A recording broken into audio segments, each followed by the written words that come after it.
계시록 요약 32번째입니다.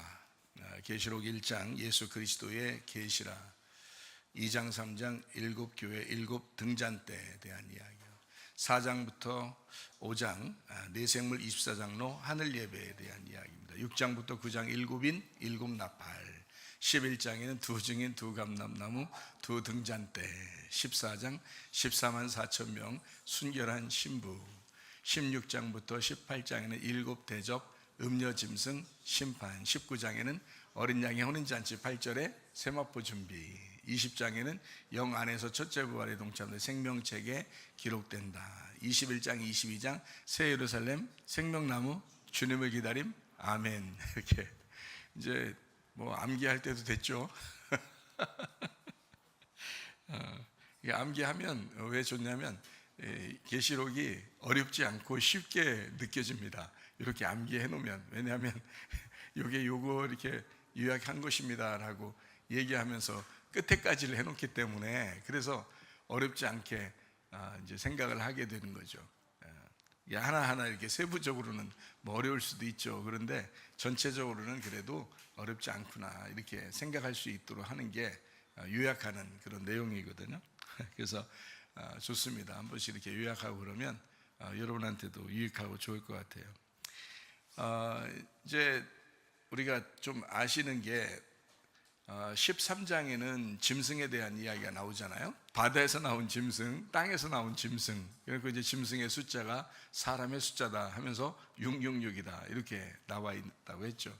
그러니까 육하고 우리 육신하고 그리고 짐승하고 그 짐승이 사람이고, 이렇게 이제 보게 되면 결국 이제 사람에 대한 이야기인데요. 그러다 보니까 여섯째 날 창조된 인간도 여섯째 날 창조됐잖아요. 그러니까 여섯째 날 창조된 육하고 다 연결이 된다는 겁니다. 그래서 성경에 이제 복음서에서도 가나의 혼인잔치에 6항아리, 그리고 사마리아 여자가 이제 남편이 6명, 뭐 이렇게 된 것도 다 이제 육이라고 하는 그런 이제 해당하는 말들입니다. 그리고 이제 사람의 숫자, 짐승의 숫자도 666이다. 이제 13장에 나와 있는 그런 얘기고요. 그러면서 이제 13장에 짐승이 나오고 14장에는 14만 4천 명 순결한 신부에 대해서 나오잖아요. 그리고서 이제 16장부터 18장이 7대접 음녀짐승 심판이라고요. 제가 계시록을 읽으면서 여러분 어디에 가장 그 중점을 두고 핵심을 둬야 된다 그랬어요? 16장부터 18장이라고요. 우리가 이제 보통 계시록을 보면 핵심을 두는 장소가 어디냐면 19장, 19장 그리고 21장, 22장 이렇게 핵심을 두거든요. 왜 그러냐면 19장에는 어린 양의 혼인잔치가 나와 있고, 그리고 21장, 22장에는 새 예루살렘에 대한 이야기, 그러니까 천국에 대한 이야기가 이렇게 나오기 때문에 사람들은 이제 아무래도 거기에 초점을 맞추죠. 어린 양의 혼인잔치, 그리고 새 예루살렘, 생명나무 주님을 기다림 아멘, 이렇게 여기에 초점을 맞춘단 말이에요. 근데 이제 저는 왜 여기 그 암울한 부분에 계시록을 초점을 맞추냐면, 그게 중요하다라고 해서 그런 게 아니고 그 부분을 우리가 따라야 된다 이런 말이 아니라 16장부터 18장만 조심하면 19장이라는 어린 양의 혼인잔치에 들어갈 수 있으니까 그런 거예요. 그러니까 19장의 어린 양의 혼인잔치에 들어가는 방법이 뭐냐? 16장부터 18장까지에 있는 음녀심승 심판에 대한 부분을 벗어나면, 그거를 이제 그걸 뛰어넘으면 19장이라는 어린 양의 혼인잔치에 가기 때문에 일단 그 음녀짐승 심판을 벗어나는 것이 중요한 거죠. 그러니까 음녀짐승 심판을 벗어나면 그게 어린 양의 혼인잔치라는 거예요. 그러니까 음녀짐승 심판 벗어나면 그게 신부가 되는 거고요. 그래서 어린 양 혼인잔치에서 신부가 아주 좋은 거야 라고 아무리 주장해도 음녀짐승 심판을 벗어나지 못하면 신부가 될 수가 없어요. 그래서 그 부분을 이제 나는 중점적으로 봐야 된다라고 하는 그런 거죠. 그러면서 이제 이게 시작이 어디에 나오는 거냐면 2장 3장이죠. 7교회 7등잔대에 대해서 나오는 거죠. 그죠? 그래서 7교회 7등잔대가 시작이죠. 계시록의 시작. 그것이 마지막에 요한계시록에서는 12로 시작하는 새 예루살렘 교회가 되는 것입니다. 그러니까 7이 12이 되는 거죠. 일곱이 12도 되는 거예요. 그러니까 숫자 공부를 뭐 우리 많이 해봤죠. 숫자 생각해보면 아시겠죠? 7이라고 하는 게 일곱 교회니까, 일곱 등잔대니까, 일곱은 뭐 어떻게 이루어졌다 그랬어요? 숫자가 3하고 4하고 이루어졌어요. 3하고 4하고 더하면 일곱이라고 하는 거고요. 3하고 4하고 똑같은데 3하고 4하고 곱하면은 12가 되는 거예요. 그러니까 12하고 7하고는 어떻게 되는 거예요? 같은 거라는 거죠. 그러니까 예수님이 7인데 예수님이 이 땅에 안식일의 주인으로 오셨잖아요. 그래서 어린 양이 7이에요. 어린 양의 신부가 8이고요. 그러니까 이제 왜 숫자를 이렇게 제가 얘기하냐면 어린 양 대신 예수님이 죽으시는 것이 7이고, 그러니까 죽으시러 오는 게 7이에요. 그리고 이제 그 죽으시고서 부활하면 8이 되는 거예요. 그래서 부활을 안식일 날 부활하지 않잖아요. 안식 후 다음 날, 그러니까 안식 후 첫날에 부활하게 돼 있고 그게 8일이거든요. 노아 방주 때도 8명이 구원받았고, 할례를 우리가 육체를 끊어내는 할례를 언제 하죠? 8일날, 난지 8일날 하잖아요. 왜 이렇게 8이라는 것을 하나님은 이제 좋아하시는 거냐면 그게 부활을 상징하기 때문에 그런 거예요. 성경에서 부활을 상징하기 때문에. 부활해야 그게 교회가 되는 거고요. 그러니까 음부의 권세가 이집트는 교회는 예수님이 부활해야지 세워지는 겁니다. 예수님 부활하고 성령님이 오셔서 세우는 것이 바로 교회죠. 그러니까 8이라는 거죠. 교회는 8이에요. 그러니까 예수님의 교회다, 예수님이다 이렇게 말할 때는 7이다 하고 그 다음에 12로 완성이 된다 이렇게 하는 거거든요. 그 중간에 이제 8이 돼서 부활하는 거거든요. 8이 부활이에요. 그러니까 교회가 있는 거예요.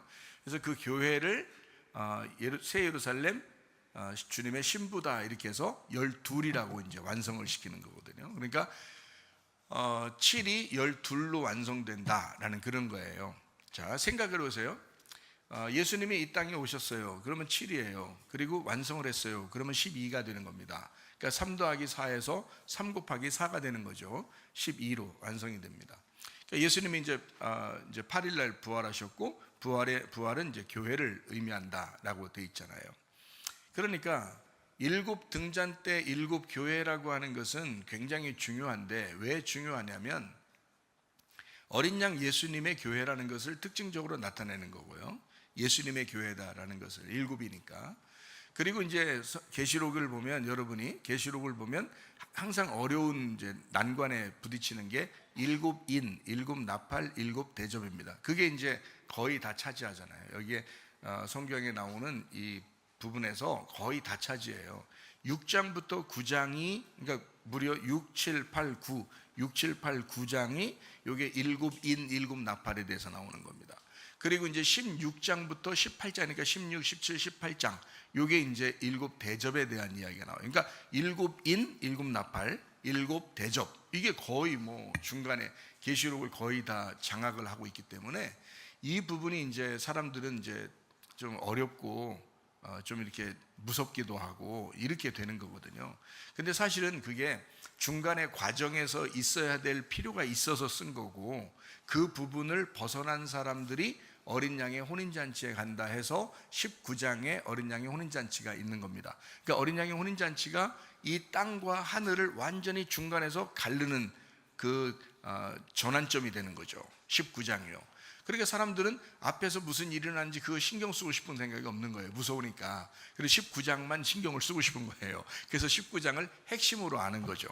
그런데 제가 이제 성경을 보는 것은 19장을 핵심으로 보되 앞에 있는 것에서 해결이 돼야 19장이 자연스럽게 되는 거예요. 그러니까 이건 자동적으로 와야지 되는 거지 억지로 막 이렇게 어린 양 혼인잔치를 만든다고 되는 게 아니에요. 만약 예를 들어서 음녀가 해결이 안 됐어. 음녀 짐승이 심판받아야 되는데 해결이 아직 안 됐는데 자꾸 어린 양의 혼인잔치에 초청을 해서 어린 양의 혼인잔치에 참가해라고 자꾸 결혼하자고 그러면 말이 되냐고요. 안 되죠.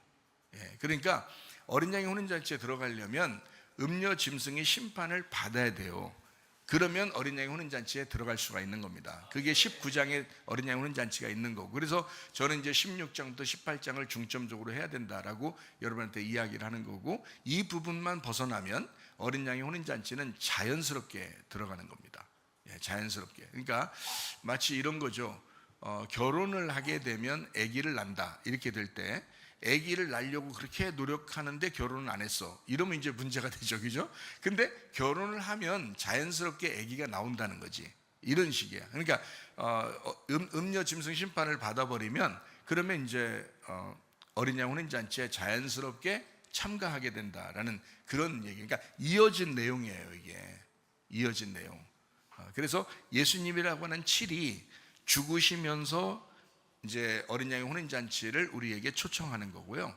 그래서 우리에게 초청해서 예수님이 우리를 받아들이면 12로 완성이 돼요. 그게 7이 12로 완성되고 그 12 안에 7이 있는 거예요. 그러니까 이제 12이라는 새 예루살렘 안에 성전이라는 어린 양이 있다 그랬잖아요. 계시록 21장에, 그렇죠? 계시록 21장에 보면 새 예루살렘을 보니까 그 안에 성전이 있는데 성전이 안 보이는 거야.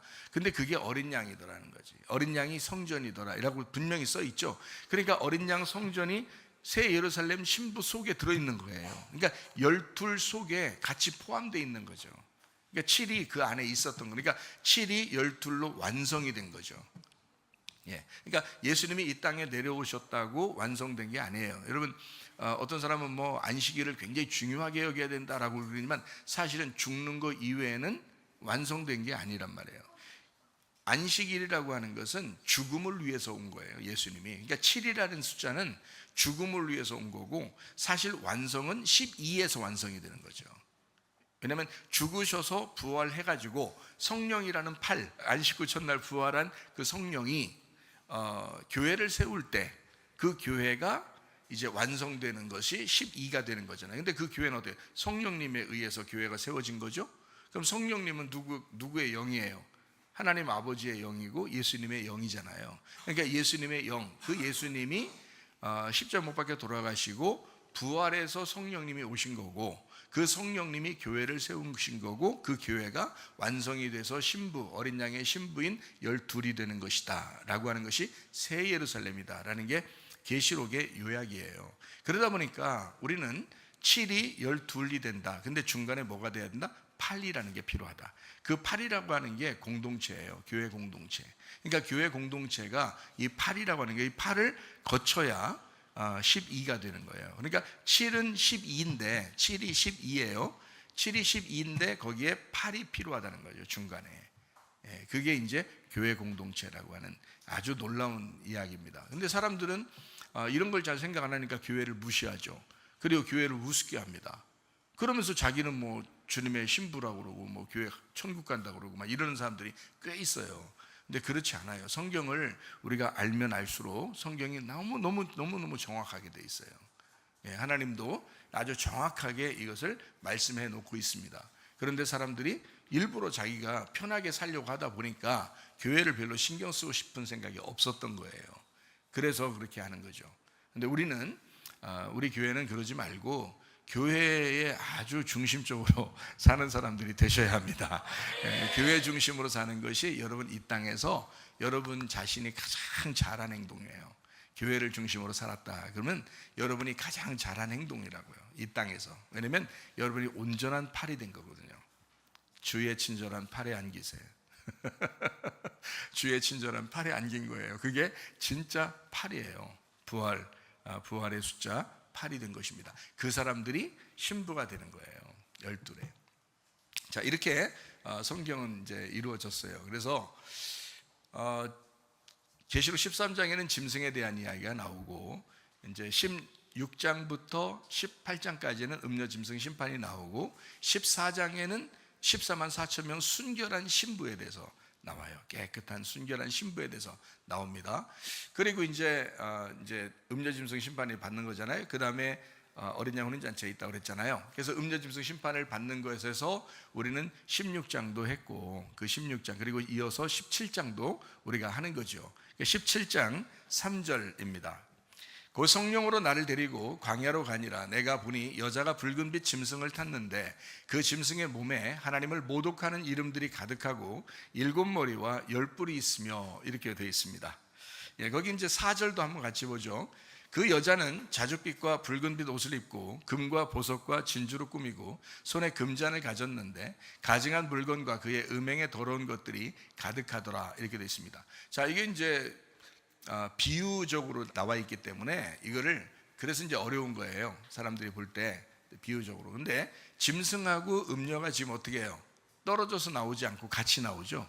예, 짐승하고 음녀가. 그러니까 짐승하고 음녀는 같이 나오는 거예요. 그러면 우리가 이제 반대로 뭐가 있다고 그랬어요? 짐승의 반대가 뭐가 있다고 그랬어요? 어린 양이 있다고 그랬죠. 음녀의 반대가 뭐가 있다고 했어요? 신부가 있다고 했죠. 그러면 어린 양하고 신부는 떨어져서 나올까요? 같이 나올까요? 같이 나오는 거예요.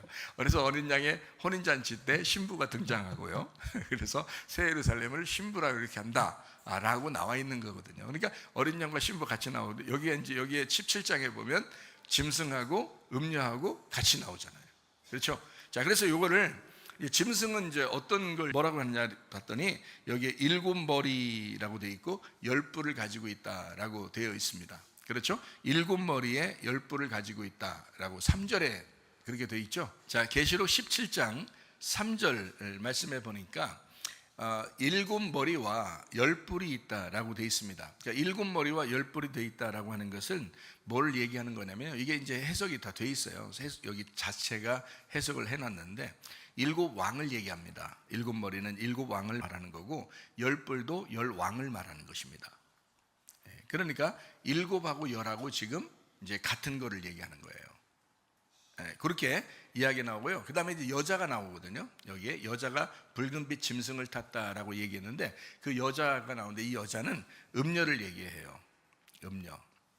근데 여러분에게 이제 얘기할 때 음녀를 제가 설명할 때 음탕한 여자처럼 이렇게 여러분이 생각해서 이렇게 막 화장하고 막 이렇게 돌아다니고 이런 거를 여러분이 상상하면서 보면은 좀 안 돼요. 성경을 그렇게 보는 게 아니고 음녀 그러면 이제 우리가 뭐라고 생각했어요? 음녀와 신부를 어떻게 구분했어요? 처음에 제가 구분한 게 있었는데요. 음녀와 신부를 음녀는 눈에 보이는 걸 얘기하는 거고요. 신부는 눈에 보이지 않는 걸 얘기하는 거예요. 여러분 교회라고 하는 것도 이 건물이 뭐예요? 건물은 보이는 거잖아요. 근데 이제 보이지 않는 게 성도들이잖아요. 성도들은 보이지 않는 거거든요. 아니 내가 여기 있는데요? 아니 있죠. 있는데 우리는 영적인 공동체니까 보이지 않는 거거든요. 그러니까 교회라고 하는 것은 영적인 공동체예요. 그래서 이거는 보이지 않는 그리스도의 신부라고 얘기하는데 건물은 보이잖아요. 그러니까 이 건물을 갖다가 막 중시하고 건물을 섬기고 막 건물을 막 너무너무 자랑스럽게 여기고 막 이러면 뭘 섬기고 있는 거예요? 음녀를 추구해 나가는 거예요. 그러니까 이게 겉의 모습을 얘기하는 거죠, 사람들이요. 그러니까 근데 그 속에 있는 내용이요. 내용이 흐트러지면 안 되거든요. 그러니까 우리가 중요하게 생각하는 것은 겉모습이 아니라 속에 있는 내용을 중요시하는 거잖아요. 그러니까 음녀는 뭐냐면 자, 겉의 모습을 얘기하는 거예요. 그러다 보니까 성경에 자, 교회라고 하는 건 안 보이는 단어입니다. 그러니까 에클레시아인데 성도들을 얘기해요. 하나님의 백성을 얘기하는 거고 성막 성전은 어때요? 보여요? 안 보여요? 보이죠. 그러니까 성막 성전을 사람들은 막 신처럼 여겼다고요. 굉장히 신성시했단 말이에요. 그 성막 성전을. 그러니까 사람들은 그거를 이제 마치 막 하나님처럼 섬겼단 말이에요. 그러니까 그거를 예수님 입장에서는 하나님이 예수님으로 오셔가지고 예수님 입장에서는 이 성전을 다 헐어버려야 되겠다. 너희들이 이걸 너무 신처럼 여긴다는 거야. 이 건물이 아닌데 이거는 누구를 설명하려고 한 거냐면 예수님을 설명하려고 한 거였는데 근데 너희들이 너무 이 겉의 모습 예수님이 영이신 말씀이 육체로 오셨잖아요. 그렇죠? 그러니까 마치 이런 거 똑같아요. 예수님이 말씀이신데 육체로 오셨어. 그러면 사람들이 예수님을 따르려면 뭘 따라가야 돼요? 육체를 따라가야 돼? 말씀을 따라가야 돼? 예수님이라는 말씀을 따라가야 되잖아. 그게 정상이죠. 근데 사람들은 뭘 추구하는 거예요? 육체를 따라가려고 한다는 거죠. 그러니까 육체적으로 볼품이 없으니까 사람들이 안 따르는 거예요, 예수님을. 육체적으로 좀 건장하고 멋있고 막 잘생기고 막 그렇게 생겼으면 아마 더 따랐을 거예요, 사람들이. 그렇잖아요. 근데 볼품이 없단 말이에요. 이사야서도 설명하잖아요. 예수님은 흠모할 만한 게 없이 보인단 말이에요. 아주 그냥 왜소하고 흠모할 만한 것이 없이 보이는 그런 모습이에요. 근데 그 속에는 말씀이 들어있다고요. 그러니까 말씀을 따라가야 돼. 이분의 말씀 내용을 따라가야 되는데 겉의 모습을 보니까 형편이 없더라는 거지. 근데 사람들은 겉의 모습을 성전이라고 하는, 성막이라는 어마어마한 것을 만들어 놓고 그거를 갖다가 막 엄청나게 따르는 거예요. 그러면 이게 뭐가 되느냐면 이게 음료가 되는 거예요. 이게. 그러니까 이게 겉의 모습으로 보이는 이 화려한 것이 음료가 되는 거예요. 하나님은 이게 음료를 따라가라고 하지 않고 우리 보고 신부가 되라 그러잖아요. 신부는 보이지 않는 거거든요. 하나님의 백성의 무리를 얘기하는 거거든요. 겉의 모습이 아니라고요. 그러니까 이게 겉의 모습과 아닌 것, 내용, 속의 내용, 그러니까 겉의 모습과 아닌 외적인 것과 내적인 것에 대한 것을 구분하면 이게 이해가 되는 거예요.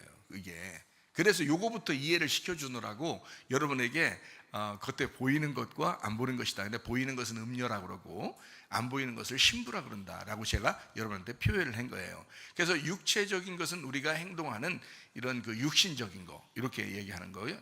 그 겉의 모습 음료라는 거요. 신부는 보이지 않는 영적인 것이다 이렇게 얘기했어요. 그래서 육신과 영을 이렇게 비교하는 거예요. 그래서 육체의 열매와 성령의 열매 이렇게 나눠지죠. 그래서 음료와 신부로 나누어진단 말이에요. 그러니까 겉모습과 속에 있는 내용 이렇게 나눠지죠. 그러니까 겉모습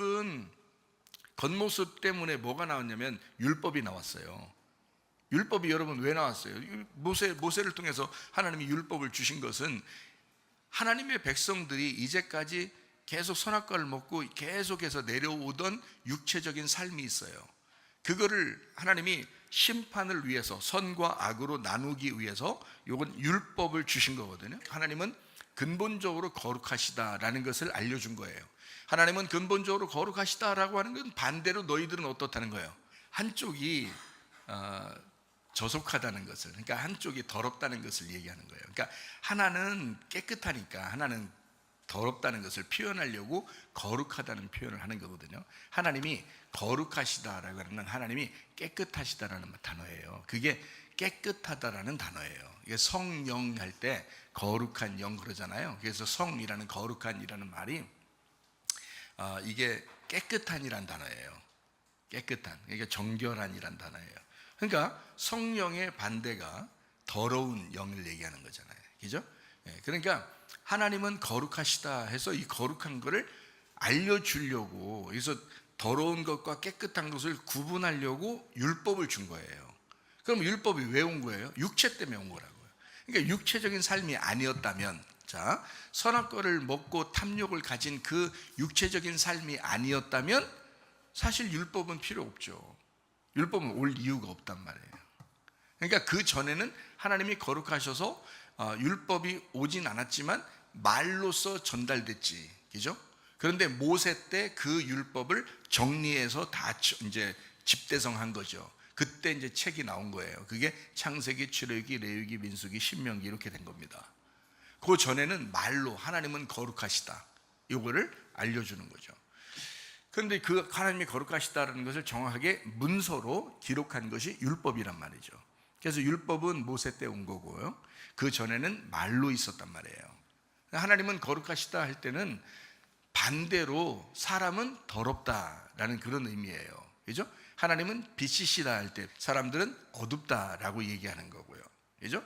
그래서 하늘에 계신 하나님이여 라고 하는 건 솔직히 말하면 땅에서 하늘에 계신 하나님이여 라고 기도할 때 하나님 어떻다는 거예요? 거룩하신 하나님 이런 거예요.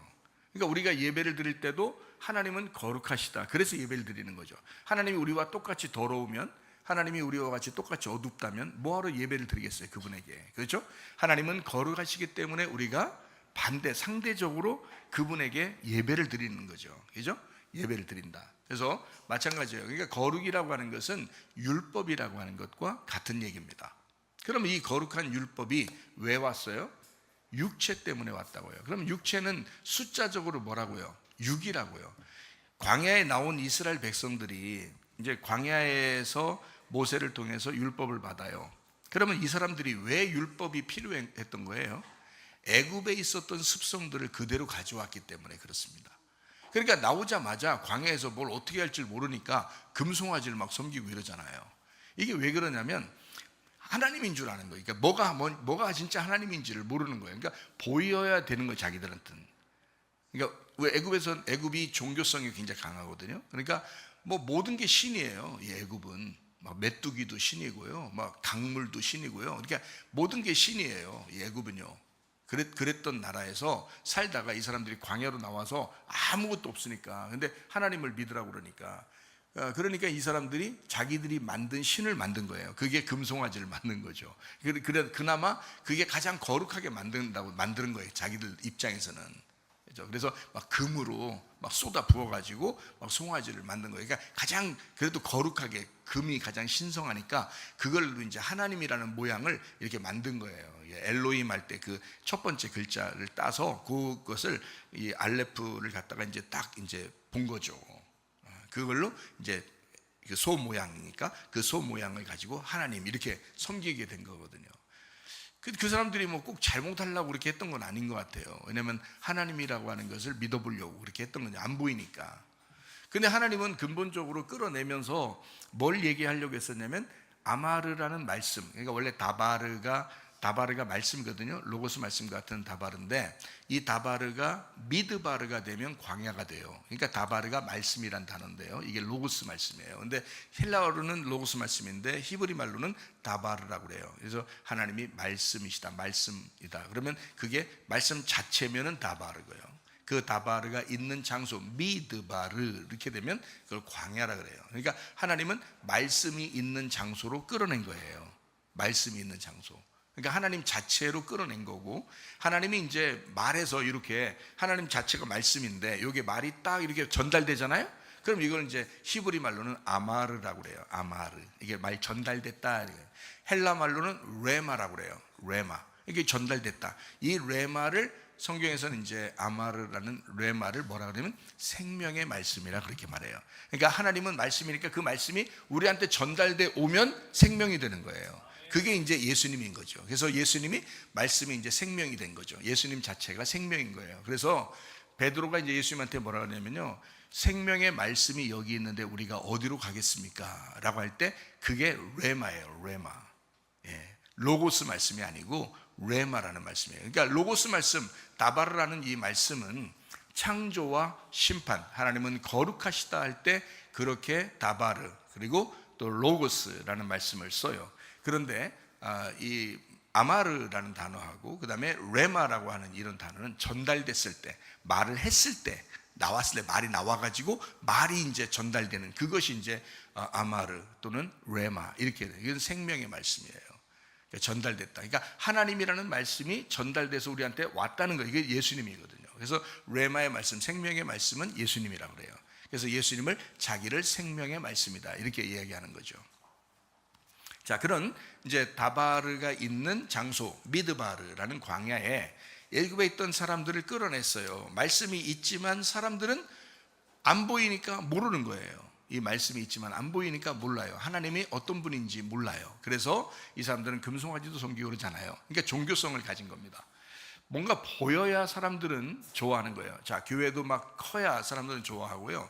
뭔가 이렇게 우상 같은 것들도 막 사람들은 만들어 놓고 어쨌든 절을 하고 막 이렇게 해야 자기들이 뭔가 한 것 같으니까, 그래서 이런 거 막 만들어 놓는 걸 좋아하거든요. 우상을 만들어 놓고 이렇게 사람들은 막 숭배하고 그러잖아요. 그래서 막 어떤 막 리더십이 강한 어떤 지도자 막 끌어가면 막 거기에 따라가는 것도 막 굉장히 좋아하고 이러는 것은 보이는 사람을 자꾸 따라가려고, 보이는 이제 우상을 따라가려고, 보이는 어떤 뭐를 따라가려고 그러는데, 그게 다 뭐냐면 성경적으로 말하면 보이는 것이 음녀라는 겁니다. 그러니까 사람들이 음녀를 따라다니는 거예요. 자기도 모르게. 이게 이 보이는 것을 따라다니는 거죠. 그러니까 그것처럼 신약에 와서는 성전이라고 하는, 성막이라고 하는 그 성막이라는 게 성전 됐죠. 이 성막, 성전을 사람들은 굉장히 신성시했단 말이에요. 거룩하게 봤다는 말이에요. 근데 이 거룩하게 본 이 성전이 자기들이 보이는 것을 막 숭배하고 따라가면 음녀가 되는 거잖아요. 근데 그 속의 내용이 뭐예요? 성전을 왜 우리에게 준 거예요? 예수님을 알려주려고 그걸 준 거거든요. 껍데기로 알려준 거거든요. 속에 있는 내용, 예수님이 너희한테 왔다, 이 성전이 너희한테 온 거다라고. 그래서 이 성전을 다 헐어버려라, 3일 만에 내가 다시 건축할 것이다 라고 얘기한 거, 예수님의 죽으심을 얘기하고 3일 만에 부활한다는 것을 얘기하는 거잖아요. 그러니까 예수님은 그 자신을 설명하려고 했던 거고, 내용을 아니까 설명하려고 했던 거고, 사람들은 예수님은 별로 신경 안 쓰고 보이는 걸 자꾸 따랐다는 거죠. 자, 예수님의 입장에서 볼 때는 이 사람들이 지금 뭘 따랐다? 음료를 따른 거라 이거죠. 그러니까 거룩한 성전도 음료가 될 수가 있다는 얘기야. 겉으로 보이는 거로 따라가면. 이해가 되겠어요? 자, 여러분 마음속에 어떤 믿음을 갖느냐에 따라서 여러분은 음료가 될 수도 있고 아니면 신부가 될 수도 있다는 얘기입니다. 그렇죠? 교회는 똑같이 나와 있는데 여러분이 추구하는 게 다르면 여러분은 음료를, 예배는 열심히 다녔는데 음료를 따랐을 수도 있다는 얘기예요. 그러니까 신부가 돼야 되는데 자기도 모르게 음료를 따라, 어떤 걸 음료를 보이는 걸 따라가는 거예요. 하나님은 말씀이시고 보이지 않아요. 그 보이지 않는 하나님 말씀이 여러분에게 직접적으로 찾아오셔야 되거든요. 그것이 말씀이 깨달아질 때 이게 이루어지는 건데, 그렇게 사람들은 원하지 않고 보이는 것을, 자기가 뭔가 했다, 자기가 뭔가 좀 이렇게 했다, 좀 이런 것 저런 게 좋아 보인다, 그리고 누가 막 뭐라 이렇게 하면 막 뭐 되는 것 같다, 막 이러면 막 이렇게 따라가는, 그렇게 되면은 이건 음료를 따라가는 거예요. 신부가 된 게 아니라고요. 자, 그래서 여기 성경에 보면 율법이 뭐 때문에 나왔다고요? 육이라는 육체 때문에 나왔다는 거예요. 그러니까 율법은 원래 광야에서 나왔어요. 그러니까 율법으로 오신 분이 바로 누구냐면 예수님이에요. 예수님이 진짜 율법이에요. 그래서 바리새인들 같은 경우를 이렇게 보면요, 바리새인이나 사두개인이나 뭐 서기관들이나 이런 사람들 보면 예수님 만나잖아요. 만나면 이 사람들 어떻게 해요? 예, 막 심판하죠, 그죠? 예, 이 사람들을. 왜 그러냐면 이 사람들이 뭐에 속했다는 거예요? 세상에 속했다는 거예요. 그러니까 육에 속했다는 거예요. 육에 속해 있으니까 예수님이라는 칠이 오니까 이거를 깨뜨리는 거예요. 육에 속한 사람들을. 자, 사마리아 여자도 예수님을 만나가지고 깨졌죠. 깨지고 예수님 만나는 거예요. 삭개오도 여리고에 사는 사람이죠. 여리고, 육에 사는 사람이에요. 그 사람을 예수님 만나니까 이 삭개오가 완전히 다 무너져 버립니다. 다 무너져 버리고 그 집에 초청해서 어떻게 해요? 자기 거 다 없애버릴 테니까 예수님 나의 주인 되십시오라고 고백할 수밖에 없는 그런 사람이 됐다고요. 네. 그러니까 육이라고 하는 것은 깨져야 될 것인데, 그 깨져야 될 거를 7이 오면은 깨진다고요. 근데 7이 오기 전까지는 육이 주인이에요. 이해가 돼요? 그러니까 7이 오기 전까지는 육이 주인이야. 자, 광야로 나가기 전까지는 이 사람들은 애굽에서 살 수밖에 없어요. 그러니까 육으로 살 수밖에 없는 거라고요. 7을 만나기 전까지는. 광야라는 7을 만나야 육이 깨지는 거예요. 그러니까 애굽에서 이제 광야로 나왔는데, 자, 육이 깨져야 돼요, 안 깨져야 돼요? 깨져야 되죠. 7을 만났으니까 깨져야 돼. 율법이라는 7을 만나면 이게 깨져야 되거든요. 육이 깨져야 되거든요. 그런데 이 육이 안 깨지고 자꾸 애굽으로 가겠다는 거예요. 육으로 돌아가겠다는 거예요. 자, 하나님 입장에서는 어떻게 해야 돼? 죽일 수밖에 없는 거예요. 그죠?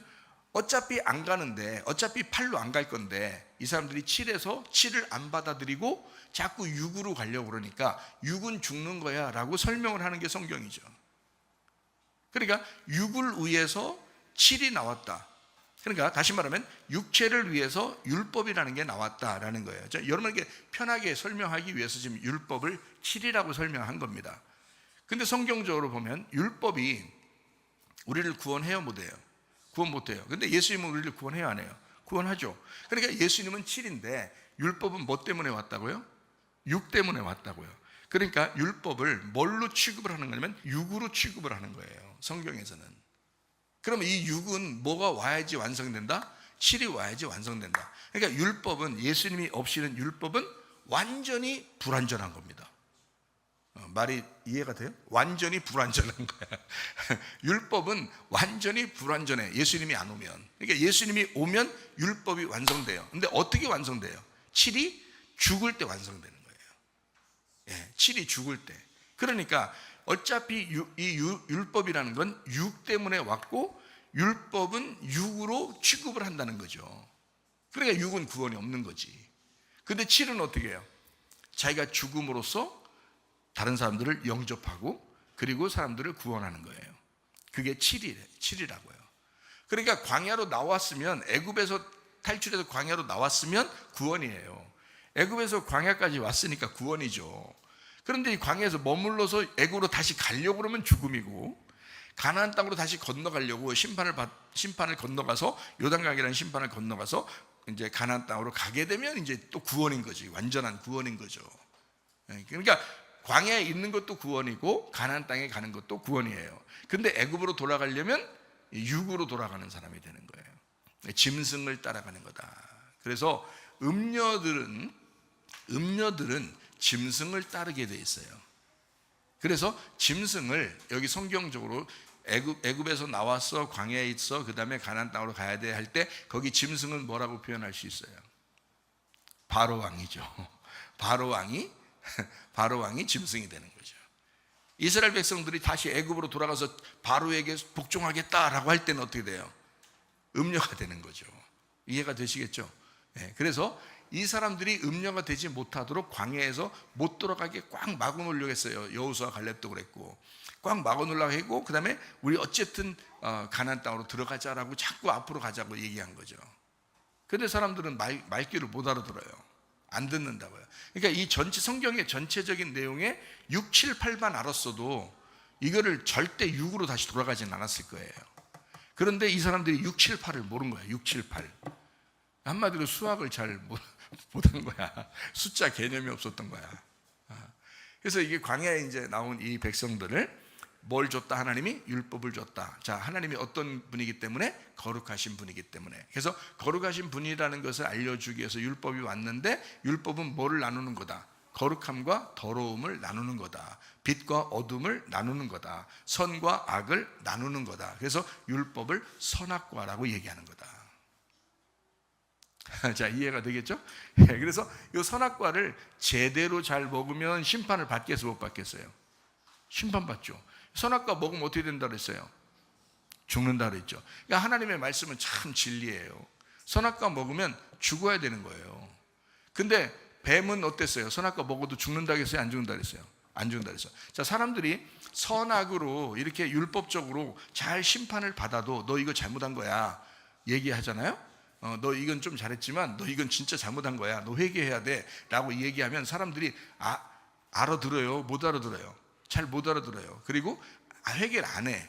그러면 이 사람들이 지금 말귀를 못 알아듣는 거죠. 그럼 이 사람들은 선악으로 우리가 이 말씀을 들어도 뱀의 말을 듣는 거예요. 안 죽으려고 하는 거예요. 심판을 안 받으려고 그래. 안 죽으려고 그래. 그리고 또 잘 살아. 그런 사람들이 세상에서 또 잘 살아요. 그러니까 이제 아이러니한 거죠. 교회 다니는 사람들은 이상하게 열심히 주를 위해 살려고 하는데도 이상하게 뭐 잘 되는 것 같지도 않을 때가 많아요. 그런데 세상 사람들은 교회도 잘 안 다니는데도 잘 되는 게 너무 많은 사람들이 많아요. 근데 물론 안 되는 사람들도 있지. 교회 안 다니는 사람 중에서도 안 되는 사람 많은데 그나마 또 잘 되는 사람들도 꽤 잘 되는 게 많아요. 그러니까 이게 교회 다니는 사람들이 막 실망을 하는 거예요. 야, 교회 다니는데 이거 왜 우리는 안 되냐? 교회 안 다니는 사람들 왜 저렇게 잘 되냐? 이렇게 하는 사람들도 꽤 있어요. 지금 이게 성경에서 겉의 모습으로 지금 성공했냐 실패했냐, 돈 많이 벌었냐 못 벌었냐, 뭐 잘 됐냐 못 됐냐, 이거 얘기하는 거예요? 그거 아니라고요. 성경은 영적인 얘기를 하는 거라고요. 지금 영적인 얘기, 6, 7, 8에 대한 영적인 얘기를 하는 건데요. 이게 이제 하나님의 입장에서 보면 하나님은 거룩하시다, 반대로 너희는 더럽다. 하나님은 빛이시고 너희는 어둡다. 하나님은 선하시고 너희는 악하다라는 것을 설명하기 위해서 선악과가 있는 거예요. 그러니까 하나님의 말씀 자체가 사실은 어떻게 보면 예수님도 말씀하는 것이 바리새인들을 만났을 때는 선하게 말씀을 나눕니다. 그래서 너희들은 이거 잘못했다, 죄를 회개해야 된다. 자, 침례 요한도 바리새인들이나 사람들 이렇게 백성들이 찾아올 때는 침례를 주면서 막 정죄합니다. 그렇죠? 그러니까 선과 악으로 다 나누어져요.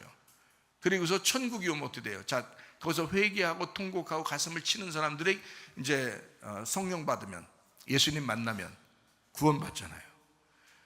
사도행전 2장의 오순절 날 이제 사람들이 3,000명이나 회개했어요. 자, 3,000명이나 어떻게 했어요? 말씀을 듣고 그 사람들이 성령 충만한 120명이 성령 충만을 받았고요. 거기서 성령 충만 받은 사람 중에서 베드로가 설교를 했어요. 요엘서 2장에 대한 얘기를 막 했거든요. 그러니까 사도행전 2장에 있었던 이 3,000명이나 되는 유대인들, 다른 나라에서 와서 예배드리려고 왔던 이 사람들이 말씀을 들으면서 통곡을 하게 됐어요. 가슴을 치면서. 거기서 찢어진 거예요. 자기들 가슴이. 자기들이 예수를 잘못 죽였구나. 우리가 그 메시아라는 분을 잘못 죽였구나. 진짜 메시아가 왔었는데 우리가 죽였구나 하면서 막 통곡하며 우는 사람들에게 하나님의 성령이 임하고 그 사람들을 침례를 받은 거예요. 3,000명이 침례를 받고 그 사람들에게 이제 또 하나님께서 구원하시고 성령을 주시는 거잖아요. 그죠? 그러니까 자, 말씀은 어떤 말씀이 와도 우리를 먼저 심판을 합니다. 그래서 우리를 십자가로 인도해요. 그래서 어린 양 대신 예수님을 만나면 구원을 받게 만들어요. 그러니까 말씀 자체가 여러분에게 전달될 때 여러분을 이 말씀 자체가 구원하는 게 아니에요. 주님이 와서 구원하시는 겁니다. 예, 그러니까 저는 어떤 역할을 하는 거예요? 제가 구원자의 역할을 하는 게 아니고 저는 말씀을 전달하는 역할을 하는 거란 말이에요. 철저하게. 그렇죠? 그러나 구원은 주님이 가서 하신다, 이런 거죠. 그러니까 회개하는 심령에 예수님이 들어가신다는 거예요. 그게 맞는 얘기입니다. 이게 성경 전체적으로 이게 맞는 얘기예요. 자, 그러니까 애굽에 있었던 이스라엘 백성들은 광야에 와서 선과 악으로 철저하게 나눠졌어야 되고 하나님의 그 거룩하심을 인정했어야 되는 거예요. 그렇죠? 그래서 하나님은 거룩하시다, 그걸 알려주는 게 율법이었다. 그러니까 육 때문에, 육이라는 율법을 가지고 선악으로 심판하고 7이라는 예수님이 율법으로 죽으셨다는 겁니다. 그래서 율법을 완성해버려서 율법도 더 이상 예수를 믿은 자는 정죄하지 않는다는 겁니다. 무슨 말인지 알겠죠? 예수님이 죽음으로 완성했기 때문에 더 이상 율법이 나를 죽일 수가 없는 거예요. 그게 로마서입니다. 갈라디아서고. 이해가 되겠어요? 그러니까 예수라는 어린 양 예수님이 나 때문에 죽으셨어요. 자, 나 때문에, 나라는 육 때문에 율법이라는 것이 왔고 율법이 7이라는 예수님으로 죽으셔서 완성을 했기 때문에 더 이상 이 율법이, 내가 예수님을 가졌으면, 예수님을 믿었으면 율법이 나를 정죄할 수가 없는 거죠. 근데 예수님을 안 가졌으면 늘 나를 심판해야지 정상인 거예요. 심판 안 받으려고 내가 애굽으로 튀려고 그러면 그건 이제 구원받을 수가 없는 거고요. 이해가 되죠? 그래서 정죄를 받게 하려고, 자, 선악과 먹으면 너 죽는 거야 라는 하나님의 말씀이 이루어져야 된단 말이에요. 그게 이루어져야 되는 사람들은 교회 나와서 그렇게 생각을 하지 않고 말씀을 듣고 선악의 말씀을 먹어도 너희들 눈이 밝아지고 말씀을 많이 알게 되면서 너희들은 성공할 거야, 잘 될 거야, 교회 나와서 기도하면 잘 될 거야. 자, 이런 이제 얘기들을 하는 거예요. 그러면은 성경하고 성경의 가르침하고 전혀 반대되는 얘기를 하는 겁니다. 그러니까 보이는 얘기를 하잖아요, 이 사람들은. 그죠? 보이는 얘기를 하는 사람은 어떻다? 음녀라고 했잖아요. 보이지 않는 얘기를 해야 되는 거죠. 그죠? 속에 있는 내용을, 지금 여기 얘기하고 싶은 내용에서 하나님이 얘기하고 싶은 게 있고, 사람들이 그 뱀처럼 이렇게 꼬드겨가지고 선악과를 먹을 때도 너희 이거 먹으면 안 죽어, 오히려 하나님처럼 될 거야, 그리고 오히려 눈이 밝아질 거야, 이제 이런 얘기들을 똑같은 선악과를 놓고서 그렇게 얘기하는 거예요. 근데 사람은 그걸 듣고 싶어 한다고요. 보이잖아요. 보니까 먹음직스럽고, 보니까 보암직스럽고, 보니까 탐스러운 거예요. 그 말들이 오히려 더 들리는 거죠. 더 보여지고. 그런데 우리 교회 같이 이런 말씀들을 할 때는요, 이거는 진짜 안 보이는 말씀을 하는 거예요. 안 보이는 말씀을 하니까 진짜 구원받을 사람들 아니면 듣기가 쉽지가 않은 내용들이에요. 그렇잖아요? 자, 보이지 않는 얘기를, 말씀을 갖다가 자꾸 얘기하는 거예요. 이 말씀을, 보이지 않는 하나님을 자꾸 설명해 주려고 하는 거잖아요. 그죠? 그래서 거룩하신 하나님은 뭐로 왔다? 율법으로 이 땅에 오셨다. 근데 그 율법이 왔을 때 죄를 가진 자는 율법으로 심판하는 거고요, 그 율법이 죄인의 입장에 있을 때는 그 율법이 어떻게 돼요? 복음으로 바뀐다는 거죠. 그래서 예수님이라는 7이 어떤 사람에게는 심판하고요, 육한테는 심판을 하고, 이제 육에서 죽은 사람, 없어진 사람이죠, 그 사람한테는 이제 복음으로 이제 구원하신단 말이죠. 그래서 율법으로 죽은 사람들이 있었어요. 누구예요? 삭개오. 율법으로 죽은 사람들, 소경, 나병 환자, 율법으로 죽은 사람들, 고아, 과부, 나그네, 이런 사람들 있잖아요. 그런 사람들은요, 율법으로 죽은 사람들이에요.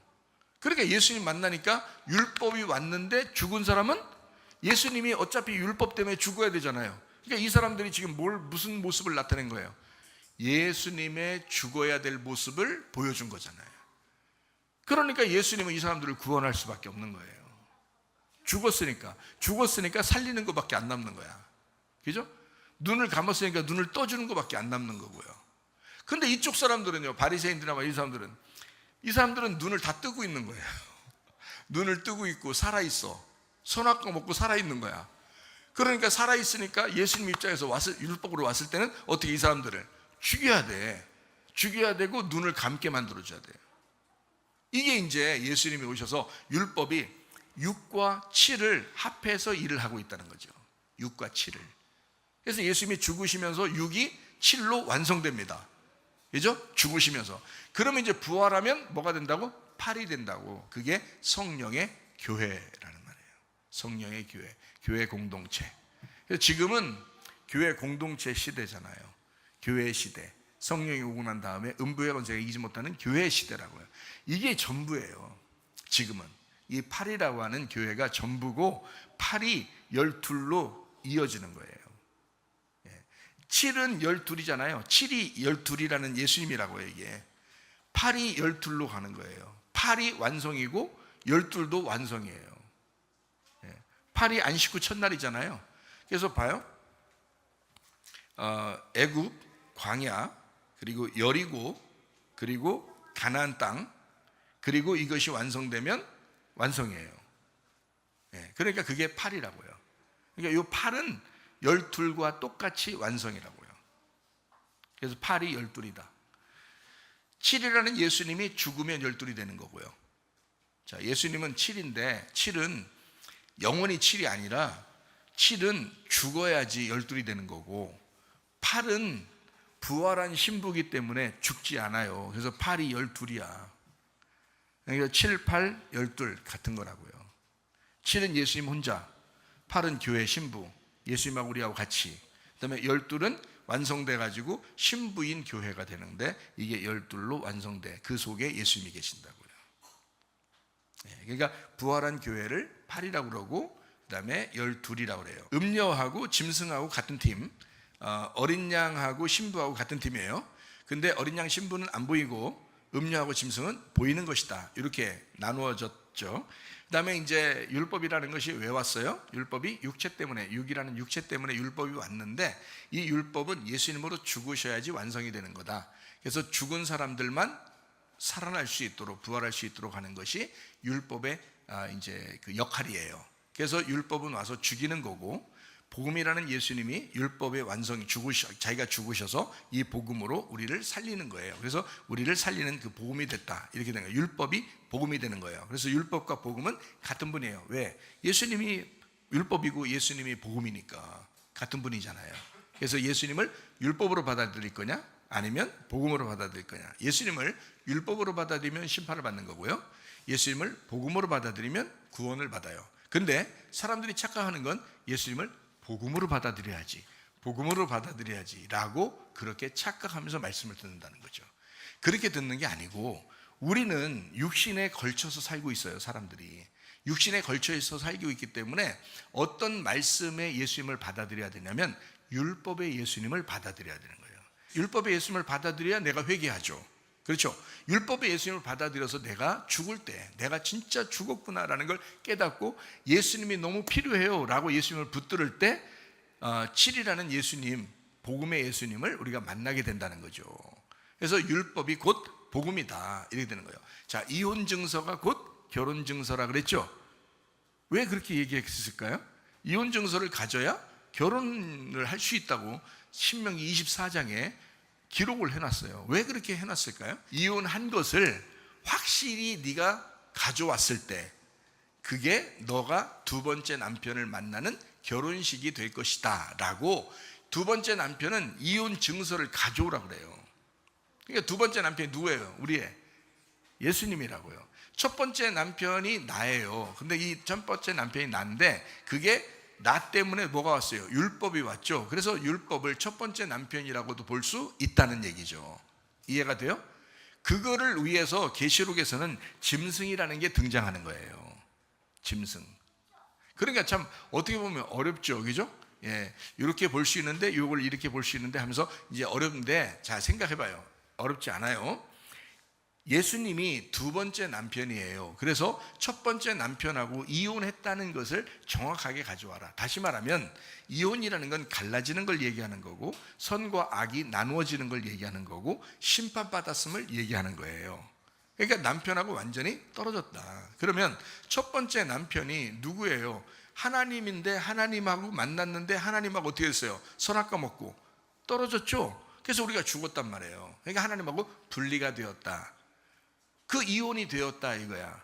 그러면 이혼된 우리를 이제 누가 받아들여요? 두 번째 남편이 받아들이는 거란 말이에요. 그죠? 예수님이 와가지고 두 번째, 그러면 예수님 우리한테 물어볼 거 아니에요. 너 이혼했느냐? 이렇게 물어볼 거 아니에요. 너 이혼 당했는 거 맞느냐? 이렇게 물어볼 거 아니에요. 그죠?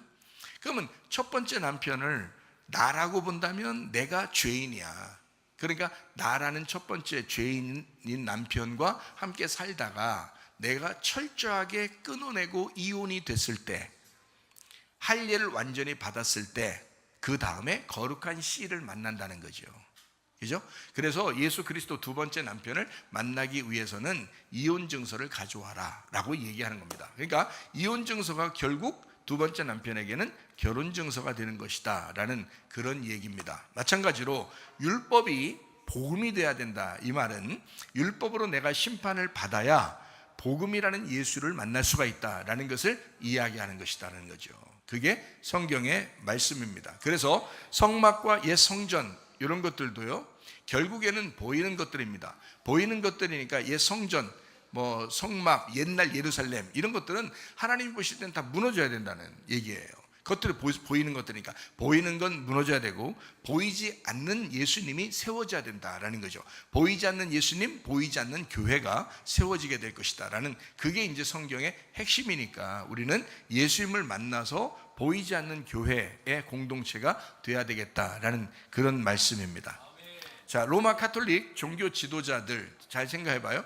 보이는 얼마나 화려한 옷들을 입고 있습니까?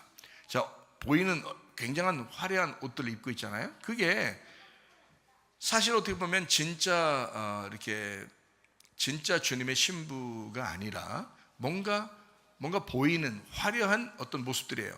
계시록 17장에 나와 있는 이런 모습들은 대부분 다 그쪽을 향하고 있습니다. 겉으로 보일 때는요. 그래서 겉으로 보이는 모습들은 그쪽을 향해서 성경을 쓰고 있는 거예요. 자, 자줏빛, 붉은빛 옷을 입고요, 금과 보석으로 꾸미고 진주로, 그리고 금잔을 가졌다. 자, 거기서 가지고 있는 것들입니다. 가증한 물건, 음행의 더러운 것들을 가지고 있다. 자, 이게 어디서 활용되는 거죠? 다 이게? 예, 제사장들이 가지고 있는 성막, 성전에서 이루어지는 사건들이에요. 그러면 이렇게 거룩한 물건들이 결국엔 어떻게 해요? 하나님 보실 땐 음탕한 것이고 더러운 것이었다라고 얘기하는 거잖아요. 그러니까 이런 보이는 것들, 이런 것들 가지고 있는 것들을 로마가 집대성에서 가지고 있는 그때에 예수님이 십자가 못 박혀 돌아가셨고 가장 어두울 때 돌아가셨다, 이렇게 되는 거죠. 근데 이 로마라고 하는 나라에서, 로마라는 나라가 뭐 계속됐어요? 아니면 멸망했어요? 멸망했는데 로마가 멸망했는데 로마 카톨릭이 아주 전 세계적으로 세워지죠. 이상하죠, 그죠? 그냥 카톨릭이라고 하지 않고 로마 카톨릭이라고 얘기하죠. 로마는 분명히 멸망했는데, 그런데 로마 카톨릭이 살아서 세상을 지배하고 있다는 거죠. 참 이상하죠. 그러니까 이게 지금 여기서 얘기하는 내용들, 한마디로 말하면 음행의 더러운 것들은 다 종교적인 이야기입니다. 금과 보석, 진주, 금잔 뭐 이런 것들은 다 그 제사장들이 가지고 있는 성막, 성전에서 이루어지는 사건들이에요. 그러니까 제가 여러분한테 얘기하죠. 종교적인 이야기인데 겉으로 볼 때는 로마를 의미하는 거다. 로마를 의미해서 로마에서 나온 로마 카톨릭을 잘 보면 로마 카톨릭에서 있는 그 화려함을 볼 때 아마 이 모습들이 이해가 될 것이다. 겉으로 모습을 보면 그렇다. 그러면 잘 생각해 봐요. 우리를 볼 때, 우리 자신들을 볼 때는 어떤 모습을 바라보게 돼요? 육체의 모습이다라는 거죠. 육체의 모습. 그리고 이 육체를 정죄하고 심판하기 위해서 뭐가 왔어요? 율법이라는 것이 온다. 제가 이제 속의 내용을 여러분에게 설명하는 거죠. 그리고 이제 음녀라고 하는 것을 성경에서는 뭐라고 표현해요? 바벨론이라고 표현하죠. 바벨론, 이 바벨론이 어디서 나왔어요? 바벨에서, 신할 땅에 있는 바벨에서 나왔고요. 아간은 어디에 있는 물건들을 훔쳤죠? 신할 땅에 있는 바벨에 있는 것을 여리고성에서 갖다 놨는데 여리고성에 있는 걸 훔쳤단 말이에요. 그러니까 아간이라는 사람은 결국 바벨, 신할 땅 바벨 여리고에 있는 육체를 가지고 살았다는 얘기예요. 그러니까 하나님은 이런 것들을 그대로 간과하지 않으시고 다 멸망을 시켜버린다. 그래서 왜냐하면 율법은 육체를 심판하기 위해서 존재하는 거니까 하나님이 율법으로 심판한다는 건 하나님이 거룩하시다는 것을 이제 얘기하는 거예요. 그러니까 우리는 더럽다, 하나님은 거룩하고 깨끗하시다, 이렇게 된 거죠. 그래서 심판이 가능한 거예요. 하나님이 깨끗하니까 깨끗한 쪽으로, 그리고 우리는 더러우니까 깨끗한 쪽에 속하지 못하니까 더럽게 되는 거죠. 그래서 깨끗함과 더러움이 딱 나눠지면 심판, 그죠? 빛과 어둠이 나눠지면 그게 심판, 이렇게 되는 거예요. 이게 선과 악으로 나누어지는 것이 심판. 그래서 바벨, 그래서 성경에 이제 계시록의 17장, 18장에 보면은 바벨론을 음녀라고 이렇게 표현하죠. 그래서 바벨론은 음녀라 이렇게 표현해요. 그러니까 여리고성과 아간이 연결된 거예요. 그렇죠? 바벨론과 음녀가 연결된 거예요. 맞죠? 그래서 우리는 한 나라에 있는 것을 갖다가 사람으로 표현을 하니까 뭐 이게 사람이냐 나라냐 이렇게 보는데 그게 아니고, 잘 생각해봐요. 아간이 여리고성하고 연결되어 있잖아요. 마찬가지로 음녀는 바벨론하고 연결되어 있다고요. 한마디로 말하면 음녀는 뭐를 설명하려고 한다고요? 육체를 설명하려고 한 거라고요. 육체를. 그러니까 육체를 따르는 자를 음녀라고 그런다고요. 그래서 육체는 어디에 있는 것을 육체라고 그래요? 육체는 어디에 속해서 살아가려고 하는 걸 육체라고 그래요? 애굽에 속해서 살아가려고 하는 걸 육체라고 그래요. 그러니까 한마디로 말하면 우리가 교회 다니면서 우리 자신들이 육체에 속해서 살아간다 그렇게 말하는 것은 애굽을 따라 살려고 한다는 얘기예요. 그 애굽을 따라 살려고 한다는 것은 어디하고 비슷하게 살아가려고 한다는 걸 얘기하는 거예요. 세상 사람들하고 비슷하게 살아가려고 한다는 것을 얘기하는 거예요. 그걸 성경적으로 뭐라고 한다? 음녀라고 그런다. 음녀는 율법으로 구원받으려고 노력한다는 거죠. 그래서 구원받으려고 노력하기 때문에 구원은 받아야 되겠다라고 생각해서 천국은 가야 되겠다 생각해서 막 노력을 해요. 근데 그렇게 해서 구원받을 수 있어요, 없어요? 음녀가 구원 못 받아요. 음녀는 어떻게 해야지 구원을 받는 거냐면 심판을 받아야 구원받아요. 음녀는 심판을 받아야 된다고요. 그래야 구원받아. 그러니까 한마디로 말하면 우리 가슴이 찢어져야 음녀가 구원받는 거예요. 자, 여러분, 육체적으로 자꾸 이 세상적으로 자꾸 속해서 자꾸 살아가려고 하는 여러분의 모습을 돌아보세요. 여러분이 뭔가 신부예요, 음녀예요? 잘 생각해 보세요. 제가 여러분에게 이제 편안하게 간단하게 이해하기 쉽게 설명하느라고 육체는 이런 거예요 라고 제가 설명을 하는 게 뭐냐면, 음란하다는 거예요. 사람들이 음란하다는 거예요. 그리고 거짓말 많이 한다는 거예요. 외식적이라는 거예요. 외식적이에요.